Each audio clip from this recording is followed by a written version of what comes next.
Ce matin, j'aimerais vous encourager à chercher le livre de la Genèse dans l'Ancien Testament, le livre des commencements, Genèse, au chapitre 18.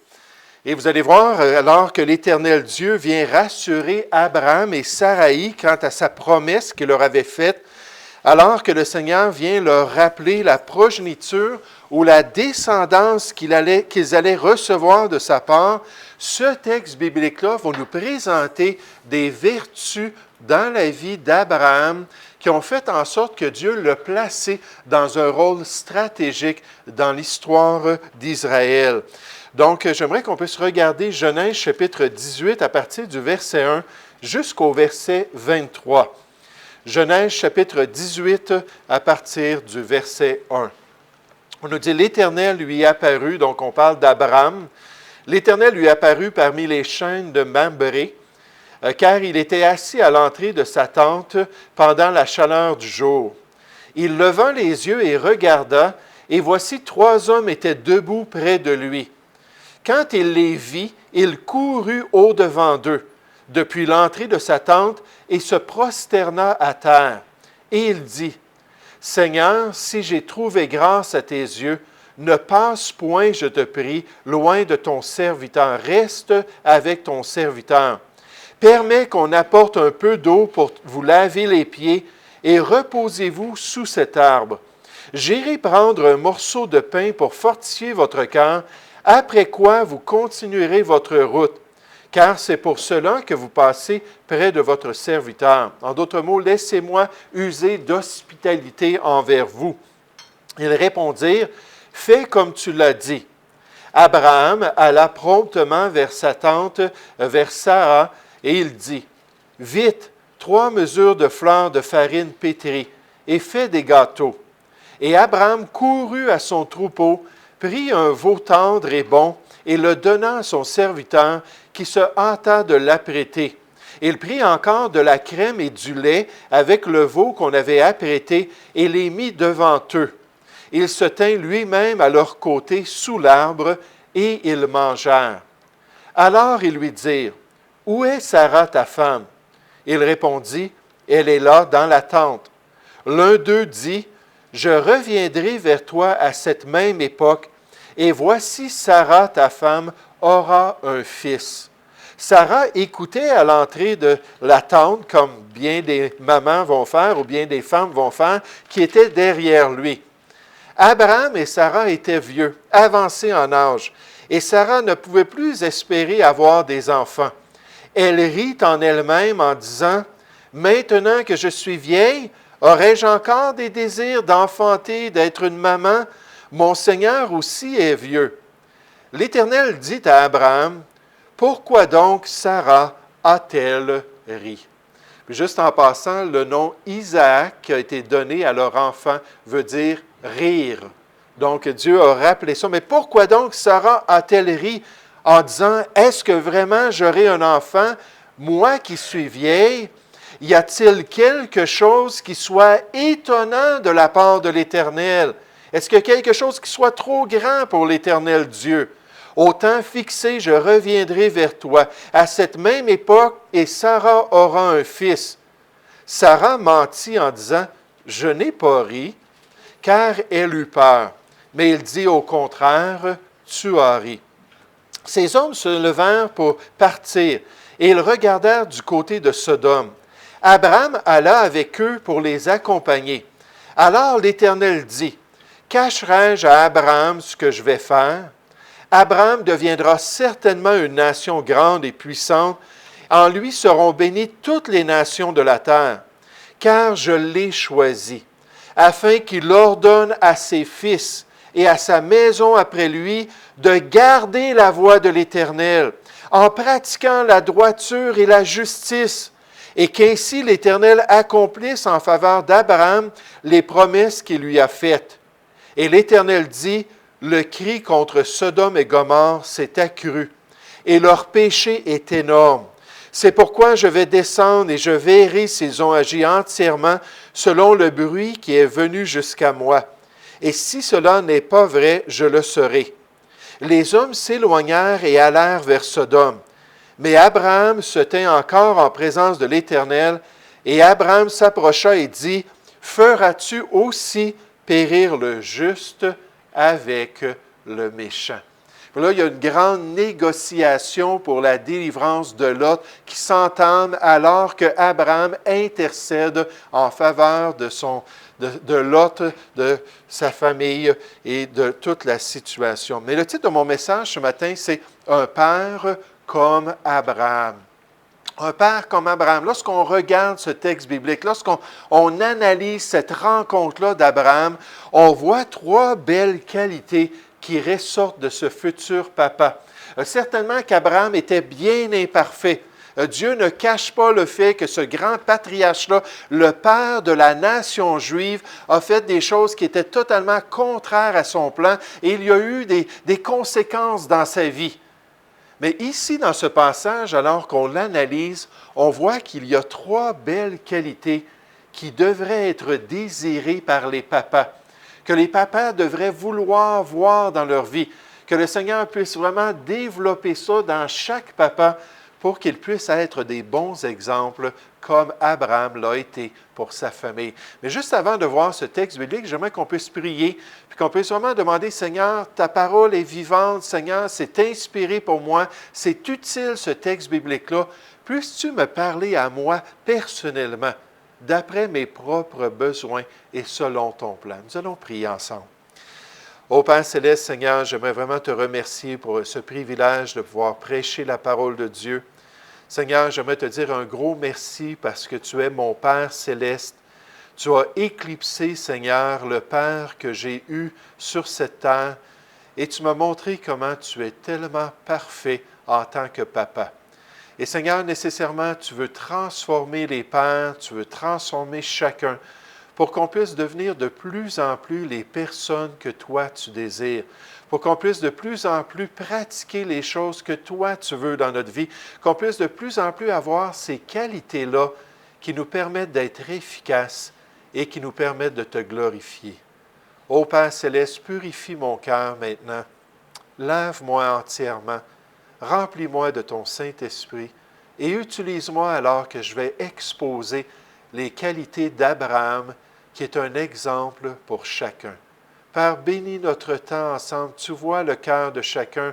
Tu vois, Seigneur, les défis que nous avons dans notre vie. Tu vois les circonstances qui peuvent venir vraiment nous écraser. Et Père, je te prie ce matin qu'on puisse toutes mettre ces choses de côté et se concentrer sur toi, se concentrer sur ta parole et se concentrer sur ce message que tu as pour chacun de nous. Bénis ce temps, Seigneur, nous te prions au nom du Seigneur Jésus. Amen. Mais alors qu'on regarde l'exemple de ce futur père, alors qu'on considère Abraham ici dans ce texte biblique, on voit premièrement le service d'un bon père. Le service d'un bon père. Quelle qualité désirable! Quelle chose qu'on devrait désirer que Dieu puisse développer dans notre vie, nous donner un esprit de serviteur, nous donner un réflexe où on va se placer dans une position d'humilité pour venir aider notre prochain. Anne nous parlait de l'altruisme de son père. Quel exemple qu'il avait pour elle! Puis quel exemple ici on retrouve alors qu'Abraham, ce futur patriarche de la nation juive, avait développé un réflexe de serviteur. En fait, dans le texte, on voit que c'était une passion. On voit que c'était un désir. Il y avait un aspect culturel au niveau de l'hospitalité, mais Abraham prenait vraiment ça à cœur, puis il voit trois personnes passer près de chez lui, puis il vient les voir pour leur dire, écoutez, venez à la maison. J'aimerais ça vous entretenir, j'aimerais ça prendre soin de vous, j'aimerais ça vous donner de la nourriture puis vous aider alors que vous continuez votre voyage. Puis on voit la promptitude, on voit le zèle, on voit le désir profond. Regardez avec moi au verset 1 dans Genèse chapitre 18. « L'Éternel lui apparut parmi les chênes de Mamré, comme il était assis à l'entrée de sa tente pendant la chaleur du jour. Il leva les yeux et regarda, et voici trois hommes étaient debout près de lui. Quand il les vit, il courut au-devant d'eux. » Hein, il a vu l'opportunité, il a vu, si on pourrait dire, le privilège que Dieu lui donnait de pouvoir être un serviteur. Puis il a couru au-devant d'eux depuis l'entrée de sa tente et se prosterna à terre. Et il dit, Seigneur, si j'ai trouvé grâce à tes yeux, ne passe point, je te prie, loin de quoi? De ton serviteur. Et combien de personnes, lorsqu'on a un besoin, combien de personnes, lorsqu'on partage une situation dans notre vie, vont lever la main et vont dire « Hey, est-ce que je peux y aller? Est-ce que je peux t'aider? Est-ce que je peux participer? » Puis là, on voit une personne qui vient nous voir et dit « Ça ne me dérange pas, là, ça va prendre des heures, mais je suis là, puis je suis disponible pour toi. » C'est exactement cela qu'on voit ici. Abraham avait un grand désir, une grande passion. Il dit « Je suis votre serviteur. » Permettez qu'on apporte un peu d'eau pour laver les pieds, vous lavez les pieds, et reposez-vous sous cet arbre. J'irai prendre un morceau de pain pour fortifier votre cœur, après quoi vous continuerez votre route, car c'est pour cela que vous passez près de votre serviteur. Ils répondirent, fais comme tu l'as dit. Abraham alla promptement vers sa tente, dans sa tente vers Sarah, et il dit, vite, 3 mesures de fleur de farine, pétris et fait des gâteaux. Et Abraham courut à son troupeau, prit un veau tendre et bon, et le donna à son serviteur, qui se hâta de l'apprêter. Puis ensuite, ils ont présenté ça, ce repas-là, à 2 anges et à l'ange de l'Éternel. Et imaginez la grâce que Dieu a faite à Abraham, que ces créatures célestes-là et le Créateur lui-même viennent manger ce repas-là qu'il avait apprêté pour eux.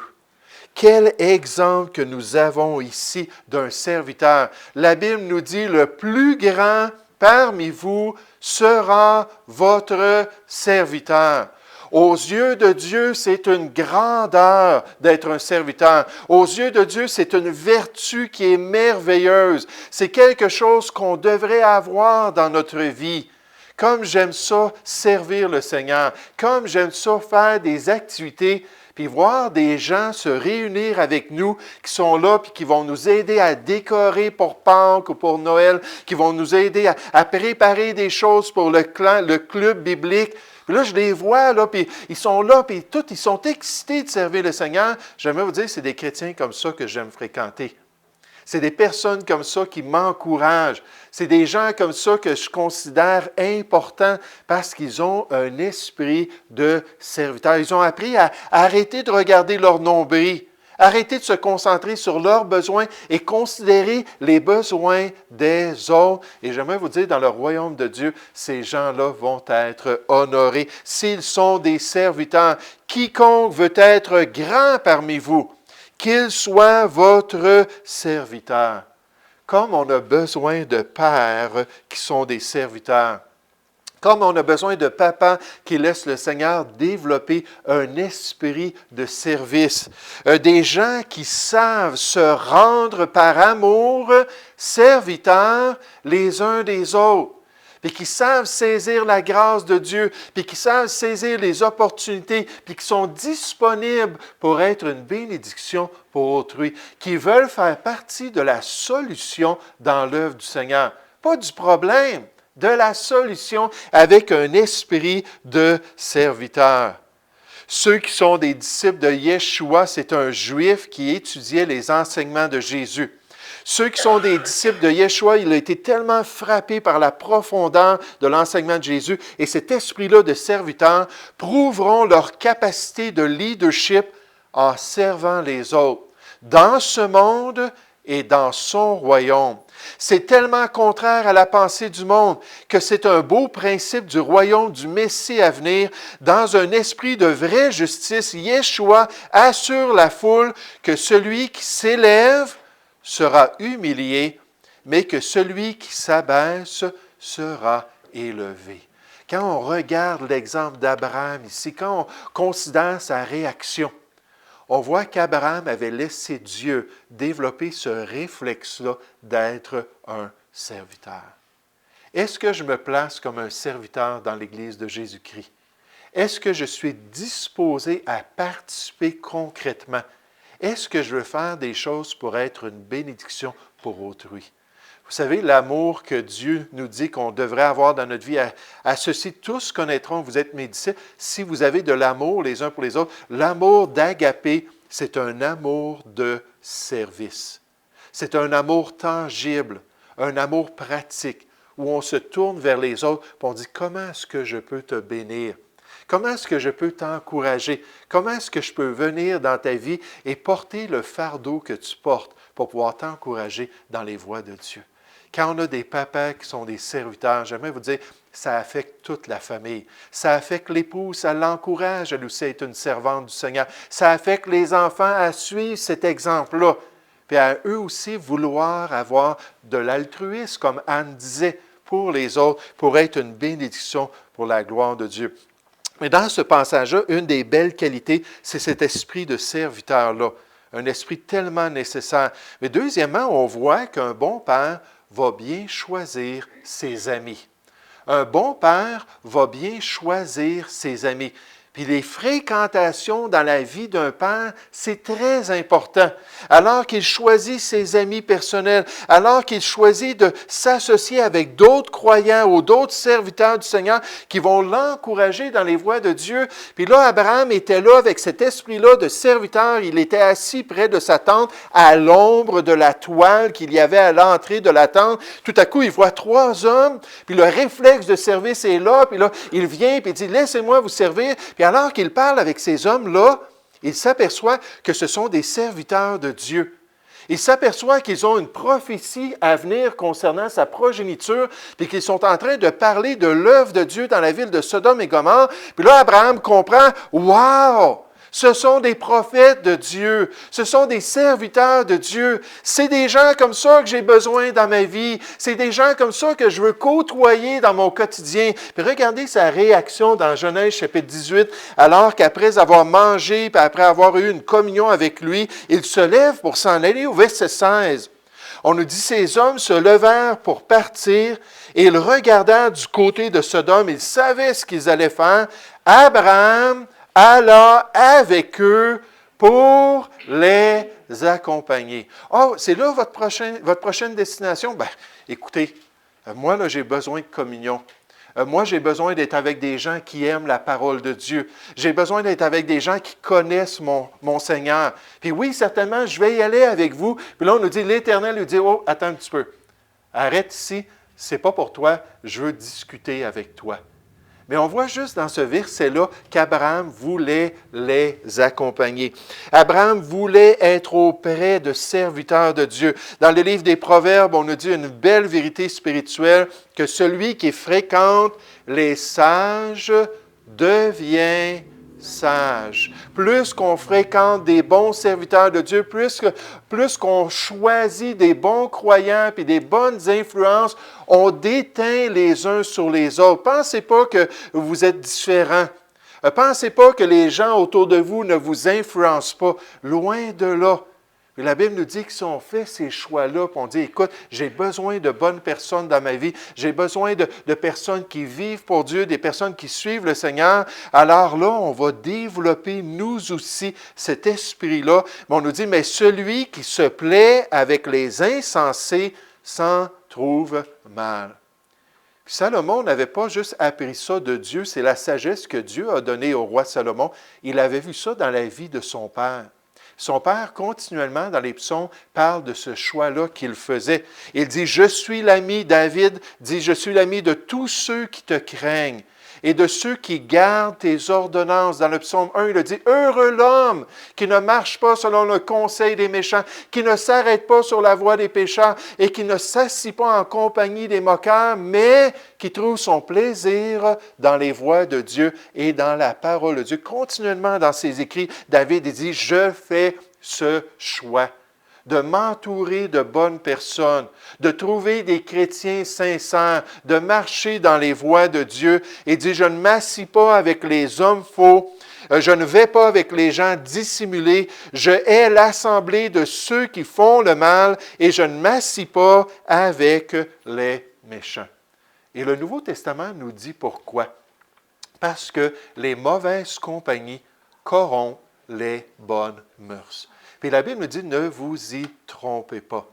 Ne pensez pas être meilleur que Dieu. Ne pensez pas être plus sage que lui. Il nous dit, nos fréquentations vont nous affecter. Nos fréquentations vont avoir un effet sur nous. Et comme on a besoin de pères qui choisissent bien leurs amis, comme on a besoin de pères qui vont trouver des gens qui vont les encourager à faire le bien, qui vont les exciter à l'amour et aux bonnes œuvres. À chaque année, à l'Église de Boucherville, on recevait les églises du Québec. Pas toutes les assemblées nécessairement, mais on faisait une journée de la Bible. Puis là, on avait des gros terrains, puis on mettait des gros chapiteaux, puis environ 300-400 chrétiens venaient pour cette activité-là. Mais quand on allait sur le terrain, on était une assemblée d'environ 175 personnes, puis il y avait beaucoup de jeunes. Puis là, on arrivait là, les jeunes, puis on montait les chapiteaux, puis on attachait ça, on mettait les chaises, les tables. Puis c'était comme des fourmis. Tu voyais tout le monde. J'aimerais vous dire, dans mon souvenir, de mon expérience en 15 ans dans cette assemblée-là, une des choses que j'appréciais le plus, c'était ces grosses activités-là. Pourquoi? Parce qu'on voyait la joie de servir. On voyait la joie d'être ensemble, de s'encourager. « Hey, on fait ça pour la gloire de Dieu. Hey, on fait ça pour l'honneur du Seigneur. Hey, on fait ça pour le royaume du Seigneur. On va entendre la prédication. Il y a des prédicateurs qui vont venir de la province puis nous parler de la parole de Dieu. » J'aimerais vous dire, toutes ces années-là, c'était tellement dynamique. Pourquoi? Parce qu'il y avait des gens qui étaient zélés et des gens qui aimaient le Seigneur. On n'avait pas besoin de leur dire 10 fois, il y a une activité qui s'en vient, on a besoin de bénévoles.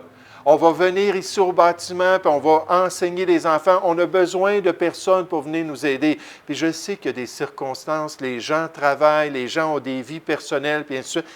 Mais je suis convaincu qu'il y a des gens qui entendent ces choses-là, puis ça rentre par une oreille, ça sort par l'autre, puis ils ne saisissent pas l'occasion.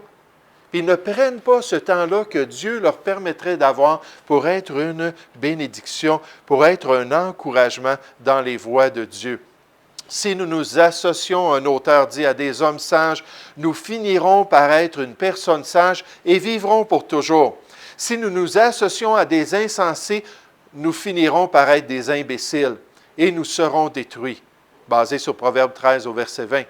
Comme il est important que nous nous associons aux bonnes personnes et à la bonne Église. Hier, quand on était là-bas à Brossard, c'était intéressant de voir les témoignages des gens qui saluaient cette famille-là qui était venue des États-Unis il y a 25 ans, qui avait servi ici au Québec, puis leur disait merci pour l'œuvre que vous avez accomplie, merci pour le temps que vous avez passé avec nous, merci pour votre oreille attentive, merci pour votre désir de nous encourager. C'était très beau, tout l'éloge de Dieu à travers ses serviteurs. Mais alors qu'on mangeait ensemble, j'ai eu l'occasion de parler avec différentes personnes qui avaient été un peu n'importe où dans les milieux chrétiens. Puis là, à travers leur cheminement spirituel, ils étaient arrivés à cette assemblée-là. Puis oui, c'était une assemblée plus conservatrice, c'était une petite assemblée d'une quarantaine, une cinquantaine de personnes. Mais ce qu'ils disaient, c'est que dans cette assemblée-là, il y a un bon esprit. Au milieu de ce peuple-là, on a trouvé une confrérie. On a trouvé la vérité de la parole de Dieu qui était prêchée. Puis on a trouvé une église locale où on pouvait grandir spirituellement.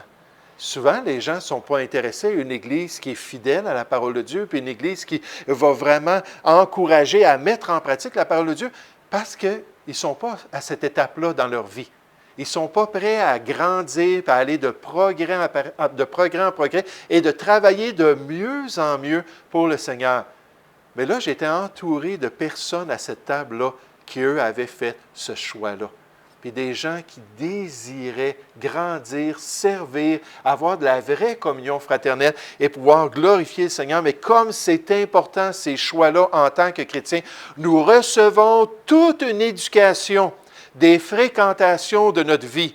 Nous devons choisir attentivement les amis qui vont influencer notre personne. En fait, comme le petit dicton chrétien nous dit, « Dis-moi qui sont tes amis et je te dirai qui tu es. » Parce qu'on devient comme nos amis.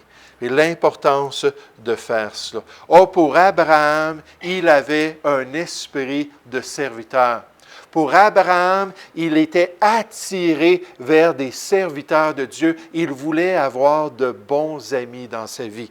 Et dernièrement, alors qu'on regarde l'exemple d'Abraham en tant que futur père, on voit la direction qu'Abraham allait donner à sa progéniture.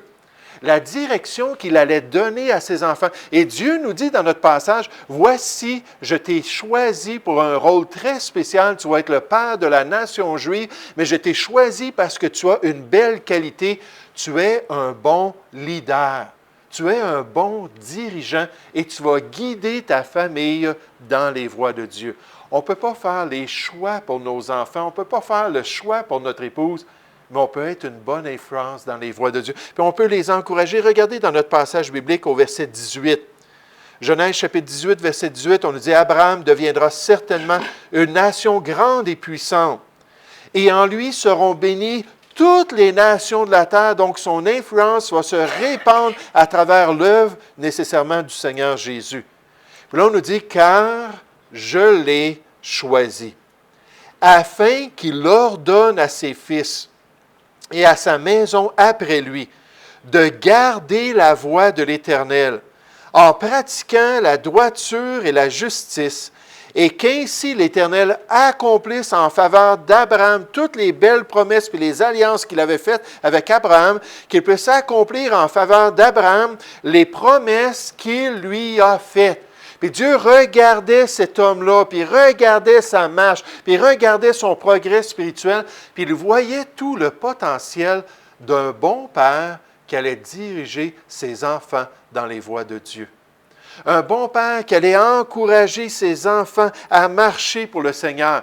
Un bon père qui allait leur enseigner les voies de Dieu puis la parole de Dieu pour qu'eux aussi un jour puissent faire les bons choix pour la gloire de Dieu. Vous savez, en tant qu'Église, on devrait prier pour les papas.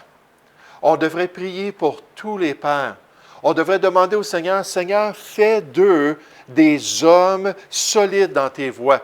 Fais d'eux des bons dirigeants pour ta gloire. Développe-les spirituellement pour qu'ils aient un impact et qu'ils soient une gloire digne de toi. » Parce que la Bible nous dit dans le livre des Proverbes que les pères sont la gloire de leurs enfants. Puis qu'ils soient une gloire digne de toi, une image de ta personne, un reflet de tes voies, et qu'ils puissent encourager les gens. Mais Dieu regardait Abraham et dit, lui, ça va marcher. Lui, il a déjà les éléments dans sa vie, dans son caractère, puis dans son cœur, qui vont permettre à Dieu de pouvoir l'utiliser et d'utiliser sa progéniture, à cause de cet esprit-là de serviteur. Oh, prions que les papas puissent laisser Dieu les développer pour qu'ils puissent élever leurs enfants en les corrigeant et en les instruisant selon le Seigneur. Ça, c'est une des grandes responsabilités dans la nouvelle alliance pour le papa chrétien. Guider, puis enseigner, puis reprendre, puis vraiment permettre à l'enfant de saisir les voies de Dieu, puis de pouvoir marcher dans les voies de Dieu. Et dans les deux testaments, cette responsabilité-là était stratégique dans les familles. Dans l'Ancien Testament, en parlant au Père, on nous dit seulement « Prends garde à toi. Papa, prends garde à toi. Et veille attentivement sur ton âme. Tous les jours de ta vie, sois vraiment une sentinelle sur ton cœur, une sentinelle sur tes voies, de peur que tu n'oublies les choses que tes yeux ont vues, donc les voies de Dieu, et qu'elles ne sortent de ton cœur.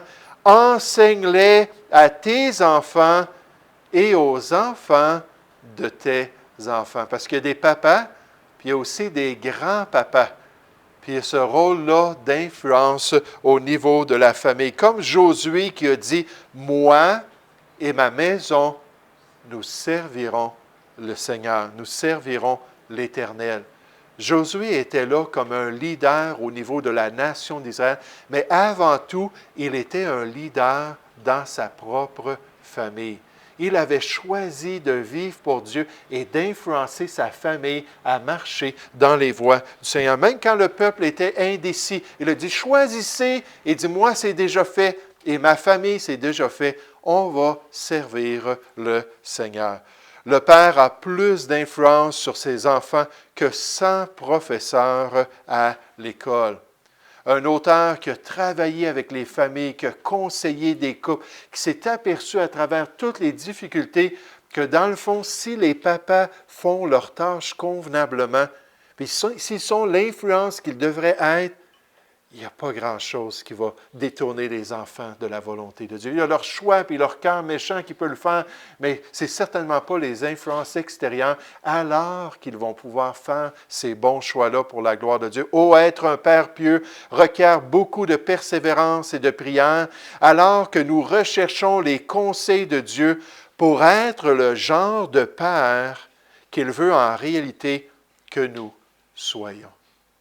Ça, cet homme-là a été élevé par un papa qui est un pasteur. Puis lui-même a été appelé ensuite à devenir pasteur. Puis il a dit, il faut toujours en tant que papa que la bénédiction de Dieu nous accompagne, que Dieu puisse travailler dans notre vie pour qu'on puisse devenir le genre de père que Dieu veut pour nous. Alors que le Seigneur nous transforme et nous change pour la gloire de Dieu. Oh, qu'est-ce qu'on ferait pour un pitou? Je lisais cette semaine différentes expériences dans l'histoire de l'Église, puis différentes expériences au niveau des papas. Puis à un moment donné, je suis tombé sur une histoire de pitou, de petit chien. Puis il y a un petit chien qui a été égaré, qui s'est sauvé, puis à un moment donné, dans une ville, il est arrivé sur un terrain, puis ça l'a donné que c'était le terrain d'un pasteur et de ses 3 garçons. Puis le pasteur a vu ce petit chien-là, puis les 3 garçons ont commencé à jouer avec, puis ils étaient tout petits, puis tout de suite, ils sont tombés en amour avec le chien. Ils n'avaient pas de collet ou quoi que ce soit. Donc là, il a dit, il n'y a pas de problème, comme ça, là, c'est un chien perdu, on va le garder. Puis là, ils ont commencé à prendre soin du chien, puis plus qu'ils prenaient soin de leur petit pitou, plus qu'il y avait de l'affection pour lui. Puis à un moment donné, ils ont entendu quelqu'un cogner à la porte.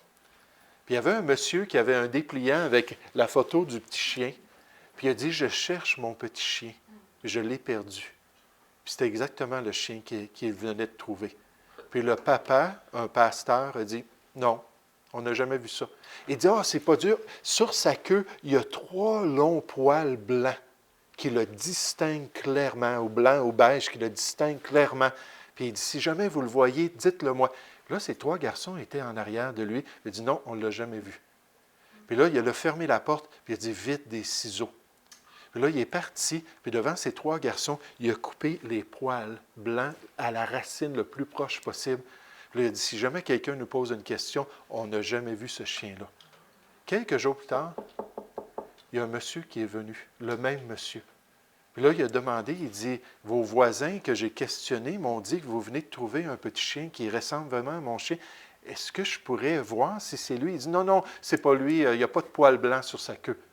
Il dit, oui, mais il dit, j'aimerais ça le voir. Puis là, il le prend, puis il le regarde, puis il dit, oui, c'est lui. Il dit, non, regardez sa queue, il n'y a pas de poils blancs. Les 3 petits garçons étaient là, puis ils regardaient leur papa faire ça. Fait que là, le monsieur, il dit, bien voyons, c'est de la même portée, il se ressemble. Il dit, monsieur, il dit, je vous ai assez donné de temps, allez-vous-en, ce n'est pas votre chien. Il dit, OK. Il a remis le chien, puis il est parti. Ce pasteur-là, pendant des années, a gardé ce péché-là, puis ne s'est jamais repenti. Puis à un moment donné, alors que sa vie personnelle était vraiment tout croche, alors qu'il était de plus en plus en remise en question au niveau de ses qualifications pastorales, au niveau de son rôle dans l'Église locale, quelqu'un est venu lui demander, « Qu'est-ce qui s'est produit dans ta vie? » Il a dit, « Ce qui s'est produit, c'est que j'ai été un menteur. Ce qui s'est produit, c'est que j'ai été un terrible exemple. » Et ces 3 garçons, à partir de ce moment-là, ont changé d'attitude envers Dieu. Ont changé d'attitude envers la parole de Dieu. Et quand ils étaient rendus adultes, ils ont tout simplement parti. Puis ils n'ont rien voulu savoir de la vérité de Dieu. Puis le père, il a dit, j'ai peut-être obtenu par ma malveillance un petit chien, mais j'ai perdu mes 3 garçons qui ont été scandalisés parce que leur père avait fait. Oh, dans cet exemple-là d'Abraham, on voit qu'il avait un cœur de serviteur. Priez avec moi qu'on ait des serviteurs au milieu de nous. Priez que Dieu puisse briser peut-être la résistance qu'on a, puis qu'on soit disposé à servir. Deuxièmement, on voit les fréquentations. Abraham voulait être avec de bons serviteurs de Dieu. Il voulait être auprès de ceux qui suivaient la parole de Dieu. Puis dernièrement, dans cet exemple-là, on voit que Dieu avait vu la possibilité puis le caractère d'être un bon dirigeant dans sa famille. Je l'ai choisi parce qu'il va me permettre d'accomplir les promesses que j'ai données à mon serviteur. Il va être un bon dirigeant sur sa famille. Et surtout, prions les uns pour les autres, qu'on puisse poursuivre les voies de Dieu, qu'on puisse développer ces vertus-là et le glorifier en toutes choses. Nous allons prier ensemble. Ô Père céleste, Seigneur, quelle histoire triste que j'ai lue cette semaine d'un père qui avait vraiment une conscience flétrie, Père. Un père qui, pendant des années, ne s'est jamais repenti devant ses enfants, ne s'est jamais repenti devant ce voisin-là qui avait perdu son chien et qui a vécu dans la malhonnêteté. Et comme c'est triste, Seigneur, lorsqu'on apprend qu'il y a des papas ou des mamans qui sont des scandales pour leurs propres enfants. Comme c'est triste de considérer que ces enfants-là auraient pu être influencés par l'Évangile et auraient pu être influencés par des gens sincères dans les voies de Dieu, mais qui malheureusement, souvent, sont scandalisés par les meilleurs exemples qu'ils auraient pu avoir. Ô Père céleste, merci pour Abraham malgré tous ses problèmes. Merci pour son exemple malgré toutes ses faiblesses. Et merci pour ces vertus-là qu'il met devant nous aujourd'hui pour chacun de nous, pour nous encourager à te laisser agir dans nos vies. Oh, les difficultés viennent, Seigneur, les épreuves se manifestent. Des fois, on réagit, mais dans le fond, toute chose concourt à nous développer spirituellement et à nous permettre d'avoir de belles vertus et de t'honorer en toutes choses. Fais de nous, Seigneur, et fais des papas de bons serviteurs. Je te prie, Seigneur, qu'on choisisse de bonnes fréquentations, qu'on ait de bons amis dans notre vie, qu'on ne tolère pas des mauvaises compagnies. Et Seigneur aussi, aide-nous à être prompts à accomplir tout ton plan, puis à être une influence sur les gens qui nous entourent, soit en tant que parents, mais si on n'est pas des parents, Seigneur, en tant que croyants, aide-nous à être une bonne influence et à encourager les gens à vivre pour toi, pour pouvoir marcher comme Abraham, pour pouvoir recevoir de belles promesses dans notre vie, pour pouvoir avoir l'accomplissement de ta volonté dans tous les éléments de notre existence. Seigneur, nous te prions au nom du Seigneur Jésus. Amen.